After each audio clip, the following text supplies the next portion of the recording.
Welcome to this new episode of Voices from Turkey, the format that gives space to authentic stories to build a cultural bridge between Europe and Turkey.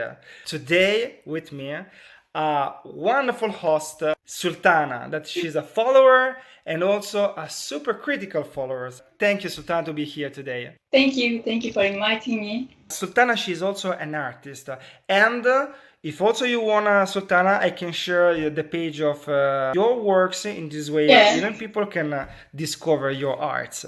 We will also try to discover her perspective on her country, even from abroad. We know that the relations between Europe and Turkey today, as well as those between Europe and the Ottoman Empire in the past, have always been complex, consisting in encounters, conflicts, contaminations, and sometimes friendship.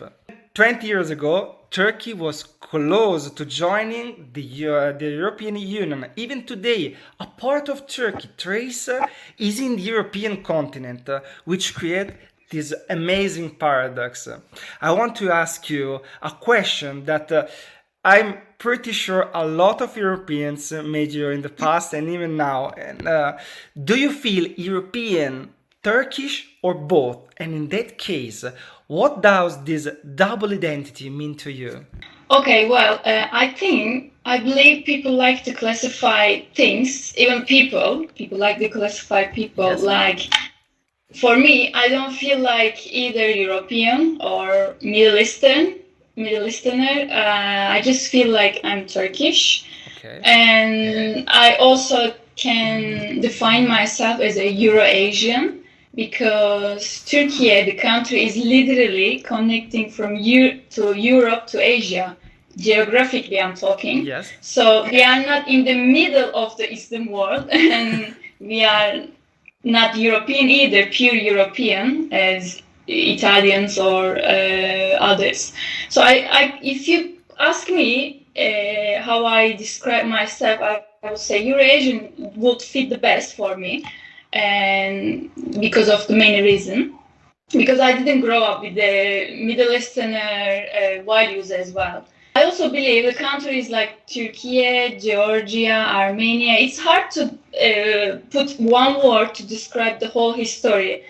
You know, it's super complex because we are in the middle of everything and many other reasons as well. So I would say I'm Eurasian and I'm happy to be Turkish, just the Turkish, and to be just, I want people accept me as Turkish as I am. They don't need to call me European or Middle Easterner, I would say. I cannot say I'm Middle Easterner or European because my mother comes from the Central Asia. She used to be nomad, the family, of course, before. Okay. And my father is from Black Sea.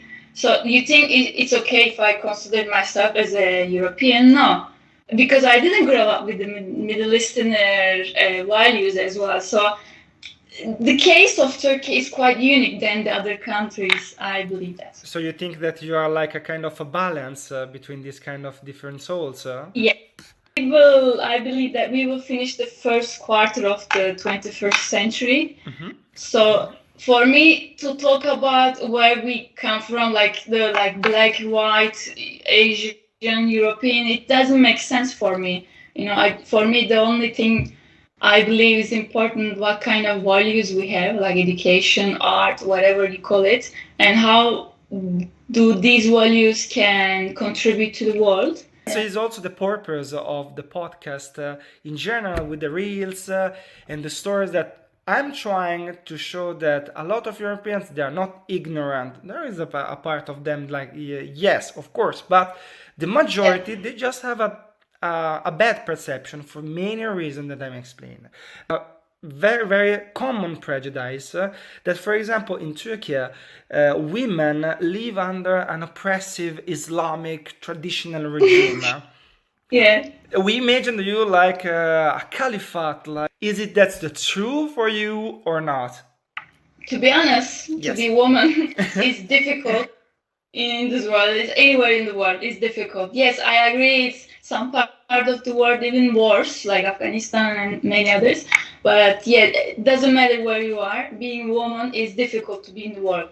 Okay. For example, I was traveling by hitchhiking around the world in my early 20s, and people think that I'm crazy. It's not because they were machist or something, they grew up in the middle of nowhere. No, they think that it's a crazy thing to do for a woman. Okay. No, That's I how I got can you. give you an example. But yeah, I agree. It's also difficult to be a woman in Turkey. Okay. You check every day. I'm checking internet, and every single day there's something going on in Turkey. Sometimes it's about women, sometimes it's about young people. So it's hard to be a Turkish citizen. But Okay. yes, even worse to be a woman in Turkey. For example, let's go back to your question. I grew up in a very traditional family. Okay. It's not the case of everyone, of course, but in generally, like looking at the majority, I can still say that the Turkish family structure is still quite traditional. For And for example, example, you're a Muslim or not? I'm Muslim. I grew up in a Muslim family. Okay. I grew up in a really religious Muslim family, but it doesn't mean that I carried all the Islamic culture Okay. because we have a different thing, like other than the Arabs, let's say, because we are really different. That we are carrying really different cultural values about Islam, much different than Arabs. Like everyone thinks that when they come, they expect us to dress up like Arabs, when Exactly. they expect us to speak the language, when they expect that they have the culture, Arabic culture, like eating by hand, and when they don't see, they get angry. Like, why? The religion is something that I believe. The religion is something that between gods and the person. It's nothing to do with the nation, I believe. Like, it's nothing to do with the nation. It's personal thing, the religion. But when the majority believe one religion, it changed the things, of course. And also, I said it depends on the generation. Okay. For example, my family, like my father, mother generation, they were quite traditional. But my generation, they are not traditional. And Gen Z right now, Yes. they are not traditional at all. They, they don't just listen what they taught. They don't listen what the people been doing. They just do what they believe, which is good actually. How the recent Erdogan protest, the protest against Erdogan started because of Gen Z, because they are not traditional. That's how I can answer to it. Each generation we are becoming less traditional, but as a woman, they value more. As a woman, you feel like a kind of a pressure on you, like from the society there, from like a kind of traditional rules to follow. Yeah, I wouldn't say, there is no such a black and white. Okay. So I was able to travel alone in my early 20s, I was saying. Now still I'm traveling I'm quite completely free, for example. But I grew up in a very traditional family. This is my case. Okay. But I'm able to do it. But it's not the case of everyone.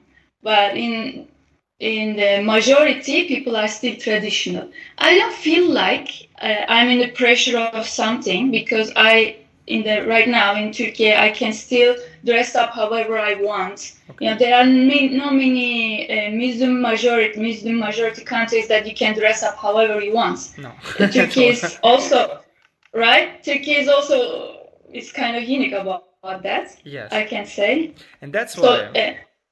Yeah, Erdogan regime wants to change about it. That's another topic to talk. But I can say there is no such a black and white, and I don't feel like such a pressure on me. But it's not because I'm living in abroad. It's because that's how I grow up myself.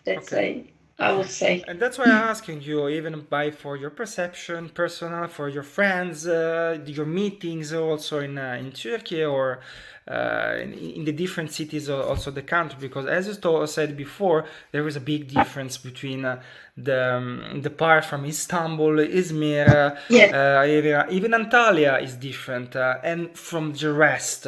Even when you go there from Konya, or Gaziantep, is totally different. Is a quite another word for something else. Exactly. But Yeah, exactly. at least to have a perception general to how it works, Yeah. because this is the first point. Turkey is a magnificent case, specific case.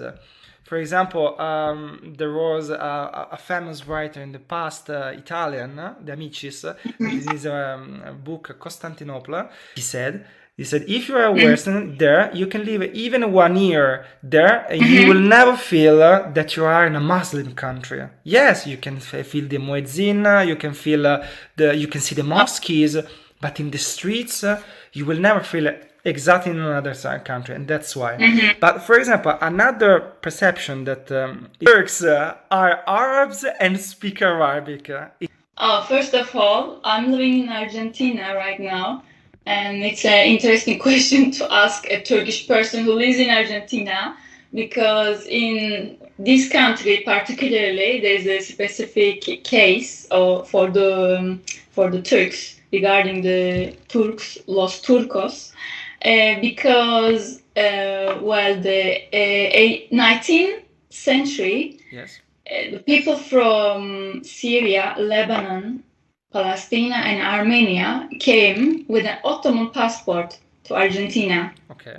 By ship. And for generation, people call them Turks, Los Turcos.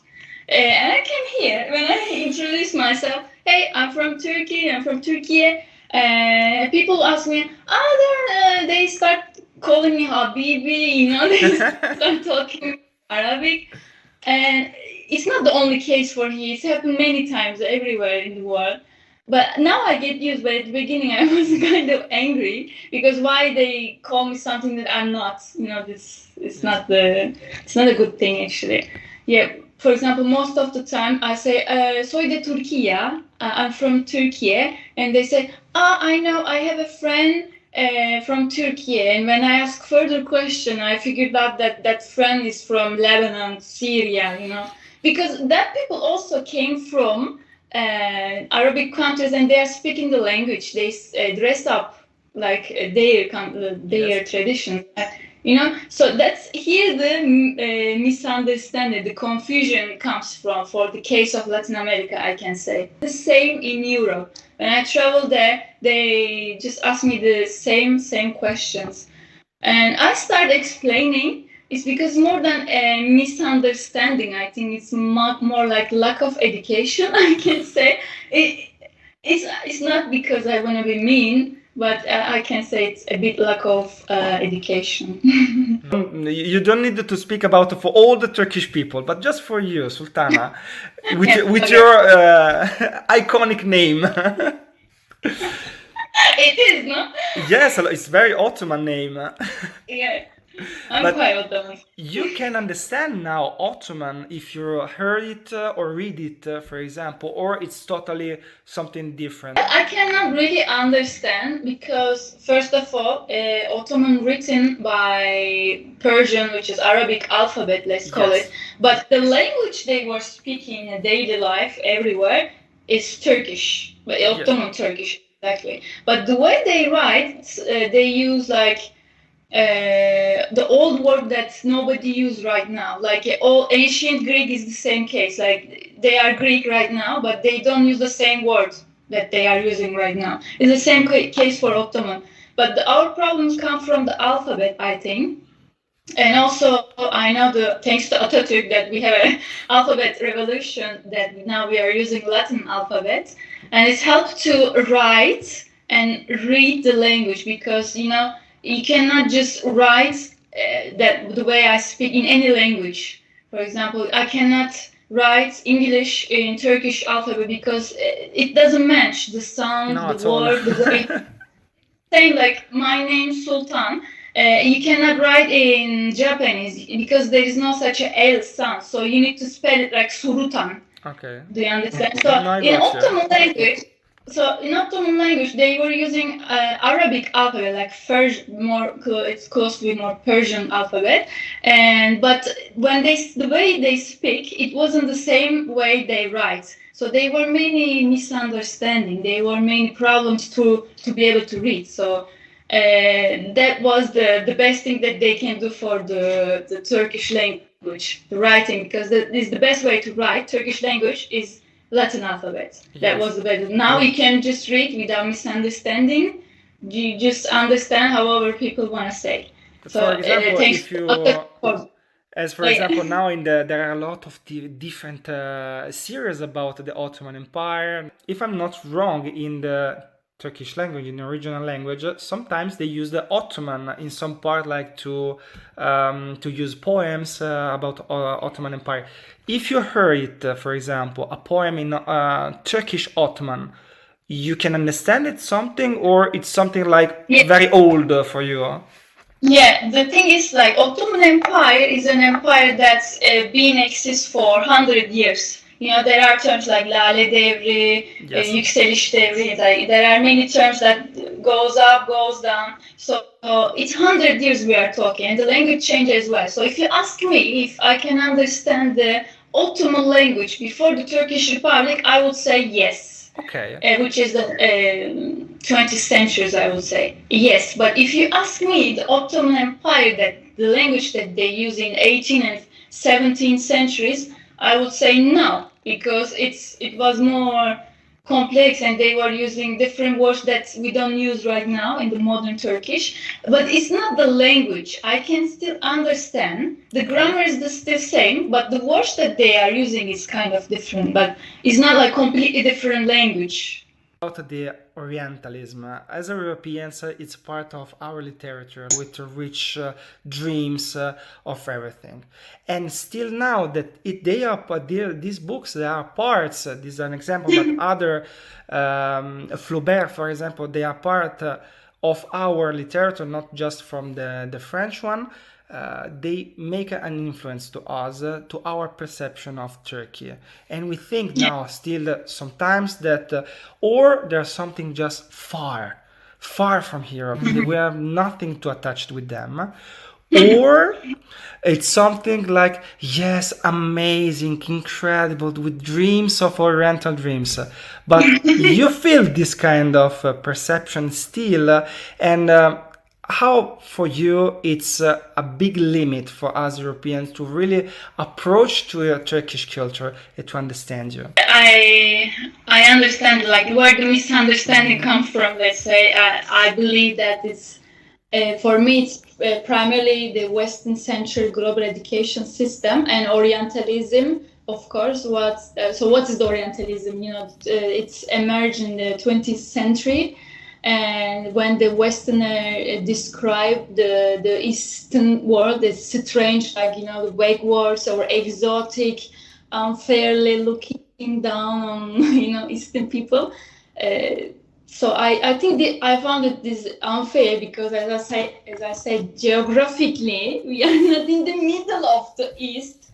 And when you look at the people and the culture and everything, the only main reason I believe people confuse because of the religion, not because the way we are looking. It's because of the religion makes all the confusion. And Orientalism was the, like, you know, spicy on the top of that in this 20th century. Okay. So now we are in the 21st century, but still we are struggling because of that. But thanks to globalism, internet, social media, things are changing, I think. But if you still look in the Hollywood movies, for example, how the literature, you know, the art, the movies, still they are doing the same thing. When they shot the scene from Istanbul, they just put the yellowish effect. or the blue mosque. Yeah, with the blue mosque, and, you know, people with burqa, the woman with burqa, only the woman with burqa. There is no woman exists in Istanbul. And yeah, that's the classical Hollywood movie. It is Orientalism. So by the time people get more aware of this, by the time people travel, I think it helps. Traveling helps a lot. Sultana, thank you for participating in this episode of Voices from Turkey, even though if you are not physically in Turkey right now. Voices from Turkey is a format that welcomes all voices, from in particular the most critical ones. If you're Turkish, you feel that you have something to share, you are welcome here. Thank you, Sultana, again for your time. Grazie mille. Prego.